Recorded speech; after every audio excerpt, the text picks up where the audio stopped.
Skoda ने Octavia को India में बंद कर दिया है। अब कंपनी के पोर्टफोलियो में केवल कुशाक, स्लाविया और कार्डियक ही बची हैं। स्कोडा ने अपनी सुपर्ब को भी इंडियन मार्केट से हटा लिया है। स्कोडा ऑक्टाविया एक ऐसी कार थी जो एंट्री लेवल की लग्जरी सेडान्स जो इससे कहीं ज़्यादा महंगी है उनसे सीधा मुकाबला करने का दम रखती थी। तो फिर स्कोडा ने ऑक्टाविया को बंद क्यों कर दिया? स्कोडा चाहती तो इसे अपग्रेड भी कर सकती थी, पर क्योंकि ऑक्टाविया इंडिया में अपने फैंस तो बना पाई लेकिन बायर्स नहीं। ऑक्टाविया की सेल्स इतनी नहीं हो पा रही थी कि स्कोडा इस कार पर इतना लॉजिस्टिक्स खर्च करे, लिहाजा ऑक्टाविया को अपग्रेड करना स्कोडा के लिए घाटे का सौदा होता। ऑक्टाविया एक फीचर लोडेड सेडान थी जो कि पावर, परफॉर्मेंस और सॉलिड बिल्ड क्वालिटी के लिए जानी जाती थी, लेकिन लो सेल्स और BS6 phase 2 RDE norms implement होने के बाद स्कोडा को इसे बंद करने के लिए मजबूर होना पड़ा। ऑक्टाविया का जो मॉडल डिसकंटिन्यू हुआ है वो जून 2021 में इंडिया में लॉन्च हुआ था। ऑक्टाविया का सबसे पहला मॉडल इंडिया में साल 2000 में आया था और ये इंडिया की पहली CKD यूनिट कार है जो 20 सालों से भी ज़्यादा सेल्स पर रही। इस गाड़ी की सेल्स की बात करें तो स्कोडा ऑक्टाविया की जनवरी 2023 में सिर्फ 100 यूनिट्स ही बिकी थी और 6 महीने की एवरेज सेल्स निकालें तो अवेलेबल डेटा के मुताबिक अगस्त 2022 से जनवरी 2023 के बीच में ऑक्टाविया की केवल 116 कार्स हर महीने के एवरेज से ही बिकी हैं। इतनी फीचर लोडेड कार स्कोडा को मजबूरी में बंद करनी पड़ी।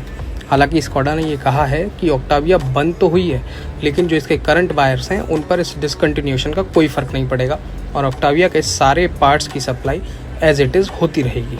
ऑक्टाविया में 10 इंच का इंफोटेनमेंट सिस्टम मिलता था और साथ में डिजिटल ड्राइवर डिस्प्ले भी आती थी। इसके साथ डुअल जोन क्लाइमेट कंट्रोल और 8 एयरबैग्स तो आते ही थे। स्कोडा ऑक्टाविया 2 वेरिएंट में आती थी, स्टाइल और लॉरेन क्लेमेंट। इसकी कीमत 27,35,000 से लेकर 30,45,000 तक जाती थी। इस गाड़ी का सीधा competition Hyundai Elantra, Toyota Corolla Altis और होंडा सिविक से था। स्कोडा ऑक्टाविया की परफॉर्मेंस के लोग इसलिए भी फ़ैन हैं क्योंकि ये एक बेमिसाल इंजन के साथ आती थी। ऑक्टाविया 2 लीटर का टर्बोचार्ज TSI पेट्रोल इंजन के साथ आती थी जो 188 bhp का पावर और 320 न्यूटन का टॉर्क बनाती थी और इसके साथ VW का आइकॉनिक 7 स्पीड DSG गियरबॉक्स तो मिलता ही है। आपको ये भी बता दें कि स्कोडा इंडिया की उन टॉप ब्रांड्स में से एक है जिसकी लाइनअप की सारी कार्स 5 स्टार सेफ्टी रेटिंग वाली हैं और ये स्टार्स ग्लोबल NCAP टेस्टिंग के हैं। स्कोडा ने ऑक्टाविया को जिन कारणों की वजह से इंडियन मार्केट से बाहर लिया है उन्हीं कारणों की वजह से सुपर्ब को भी बाहर लिया है, लेकिन माना यह जा रहा है कि स्कोडा सुपर्ब को दोबारा से एक नए अवतार में इंडिया में लॉन्च करेगी, लेकिन ऑक्टाविया का RS वर्जन ही आ सकता है।